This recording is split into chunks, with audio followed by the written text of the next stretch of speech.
উল্লাসৰ আজি সভাৰ সভাপতি তথা ব্লক কংগ্ৰেছৰ সভাপতি মহোদয়, আমাৰ সকলোৰে মৰমৰ তিনিবাৰৰ বিধায়ক মাননীয় ইকবালুদ্দিন আহমেদ ডাঙৰীয়া, আমাৰ এটিচিচিৰ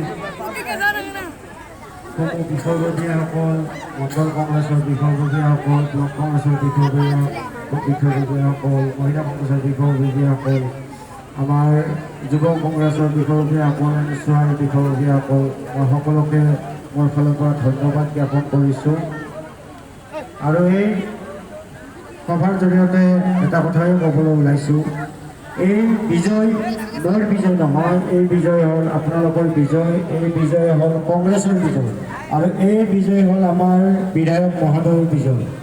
মই সকলোকে মই পূব চমৰীয়া তথা বৰৈমাৰীবাসীক মই চিৰকৃতজ্ঞ হৈ থাকিম।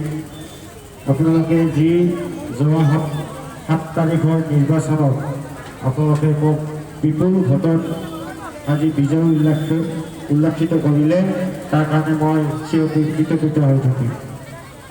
আৰু অনাগত দিনত যিহেতু মই নিৰ্বাচনী বছৰ চলতে কৈছিলোঁ, আমাৰ যিখিনি সমস্যা আমাৰ গাঁও পঞ্চায়ত, আঞ্চলিক পঞ্চায়ত আৰু জিলা পৰিষদৰ অন্তৰ্গত আমি সকলো প্ৰতিনিধিয়ে আপোনালোকৰ সকলো সমস্যাৰ ক্ষেত্ৰত আমি যিকোনো প্ৰকাৰে সহায় সহযোগিতা থাকিব মোৰ ফালৰ পৰা।